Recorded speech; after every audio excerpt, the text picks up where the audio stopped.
24 సంవత్సరాలు ఈ ఆత్మీయ యాత్రలో ఆటుపోట్లకు తట్టుకొని విశ్వాస యాత్రలో నా ప్రయాణాన్ని కొనసాగించడానికి ఆయనే శక్తినిచ్చాడు. నువ్వు ఎదుర్కొన్నాయని నేను ఎదుర్కొన్నా, కానీ తిప్పుకొని నిలబడ్డానికి కృపనిచ్చాడు నాయన. వాడు ఎన్ని రకాలుగా నన్ను బలహీనపరచాలని చూసినా తేరుకోవటం దేవుని పాదాలే పట్టుకో. శోధనల జడితో, వేదనల జడితో, ఆకర్షణల శోధనలతో, అవమానాల శోధనలతో, నిందల శోధనలతో, కలతల శోధనలతో, ఆర్థిక లేముల శోధనలతో ఎన్నో రకాలుగా దాడులు చేశాడు. నేను భక్తిలో బలం తెచ్చుకుందాం అనుకునే కొద్దీ వాడు ఎక్కువ చేశాడు. దేవుని పక్షంగా శద్రకు మేషకు అబేద్నెగోలు గట్టిగా తీర్మానం చేసుకున్న తర్వాత అగ్ని 7 అంతలు ఎక్కువైంది. ఫస్ట్ ఒక్కింతే మండింది. రాజువైన నెబుకద్నెజరు, ఇందును గూర్చి ప్రత్యుత్తరం ఇయ్యవలెనన్న చింత మాకు లేదు. నువ్వు వేడిమి గల అగ్నిగుండాన్ని సిద్ధపరిస్తే అందులో నుంచి మమ్మల్ని రక్షించుటకు మా దేవుడు సమర్థుడు. రక్షించకపోయినా పర్వాలా, నీవు చేసిన దానికి మాత్రం మేము మొక్కం. ఇందును గూర్చి నీకు ప్రత్యుత్తరం ఇయ్యవలెనన్న చింత మాకు లేదు అని వాళ్ళు దేవుని పక్షంగా గట్టిగా నిలబడితే సైతాను గాడికి మారు రూపుకొన్న నెబుకద్నెజరుకి నా క్షణానికి అంటింది మంట.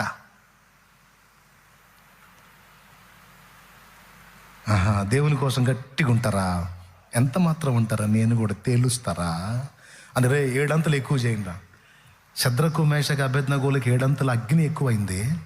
క్రీస్తు కొరకు బతకాలన్నా నీకు 7 అంతల శోధనలు ఎక్కువ అవుతాయి. వింటున్నావా? ఎక్కువైనప్పుడు ఏం చేయాలా? కంగారు పడిపోయి గందరగోళం అయిపోయి ఎందుకు వచ్చిన గొడవలే, అంతకుముందే అంతకుముందు ఇప్పుడు అమ్మ వద్దులే అసలు అంటే ఇక నువ్వు శద్రకు మేషకు అబేద్నెగో కాదు, నువ్వు బుస్సు క్యాండిడేట్ అన్నమాట. దేవునికి స్తోత్రం. అక్కడ అగ్ని 7 అంతలు ఎక్కువ అవుతుంటే ఇక్కడ విశ్వాసం 7 అంతలు అధికమైంది. పట్టుకొని బంధించి 3 వ్యక్తులు వచ్చి వారిని భుజాన్ని ఎత్తుకొని తీసుకెళ్ళి అగ్నిలో పడేసే దగ్గరన్నా వద్దు ఆపండ్రా మొక్కుతాం అంటారేమో, ఆ బొమ్మకు మొక్కుతాం అంటారేమో అని చూశాడు రాజు. నువ్వు 7 అంతలు చేసుకో, 77 అంతలు చేసుకో, 107 అంతలు చేసుకో, 1007 అంతలు చేసుకో, ఎన్ని అంతలు చేసుకున్నా సరే దాని బలమును కట్టడి చేసే దమ్మున్నవాడు నా దేవుడు. దాని శక్తిని నిర్వీర్యం చేసేవాడు నా దేవుడు.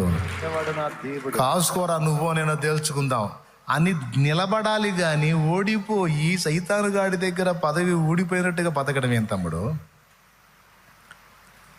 పదవి పోగొట్టుకున్నాడు కానీ ఏడుపు కొట్టు ముఖం వేసుకొని నిలబడ్డాడు. సైతాను గాడి దగ్గర నువ్వు నిలబడేది ఏంది? నీ పదవి, నీ ఉద్యోగం, నీ హోదా ఎప్పటికీ మారం నీ తండ్రి దగ్గర. ఎంతమందికి అర్థమైందో మరి, ఎంతమంది ఇంటికి పోవాలనుకుంటున్నారో మరి. ఏదో ఇప్పట్లో వదిలేటట్లేడు అనుకుంటున్నారా? అయిపోయింది. ఈ విషయాలు మీకు అందకపోతే పాడైపోతారు. అందుకే పరిశుద్ధాత్మ ప్రేరణలో అనుభవసారం చెప్తున్నాను నేను. మరేం జరిగింది చివరికి? వాళ్ళు ఎప్పుడైతే దేవుని కోసం నిలబడాలని ట్రై చేశారో శ్రమ 7 అంతలు ఎక్కువైంది. ఈరోజు నువ్వు దేవుని కొరకు నిలబడాలన్నప్పుడు ఏవి నీకు 7 అంతలు ఎక్కువ అవుతున్నాయో అయినా నువ్వు చేయాల్సింది ఏంటంటే నువ్వు చేసుకున్న తీర్మానం మీద స్థిరంగా ఉండు. అందుకు బలమిమ్మని దేవుణ్ణే అడుగు. అర్థమైందా? నీ కోసము నిలిచి గెలిచే శక్తి నీవే నాకివ్వు. అవసరమైతే నాలో నన్ను ఖాళీ చేసి నాలోనికి నువ్వు రా, నన్నేలు. వాళ్ళు మారలేదుగా. రాసే బిత్రపోయాడు. ఏంద్ర వీళ్ళ మిడిమేళం ఆంతున అగ్నిగుండం మండుతుంటే కాలి బూడిదైపోతారు, సస్తారా. మొక్కండ్రా, ఏముంది ఒకసారి అట్ట అనండ్రా, అయిపోయింది. మేమనం.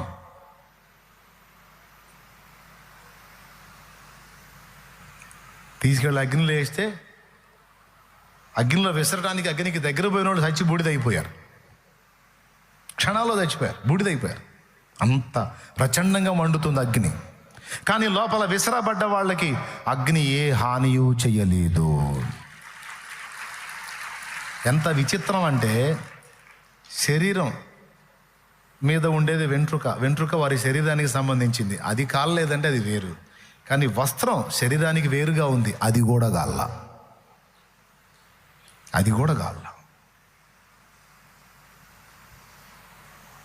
దేవుని పక్షాన నువ్వు నిలబడితే దేవుడు నీ పక్షాన నిలబడతాడు. దేవుణ్ణి కలుసుకొన నువ్వు ఇష్టత చూపితే నిన్ను కలుసుకోవడానికి దేవుడు ఇష్టత చూపుతాడు. దేవుడితో ఉండాలని నువ్వు ఆకాంక్షిస్తే నీతో ఉండటానికి దేవుడు ఇష్టపడతాడు. నిన్ను దూరం చేయటానికి అడ్డులో ఎన్నో వస్తాయి, అవి ఏ విధమైనవైనా కానీ. ఆఖరికి నీ అపరాధాలు, లోపాలు, దోషాలు కూడా కావచ్చు, వాటిని కూడా ఆయనకి అప్పచెప్పి నువ్వు ఆయనైతే విడవద్దు. ఇదండి కంక్లూజన్. తీసేయి.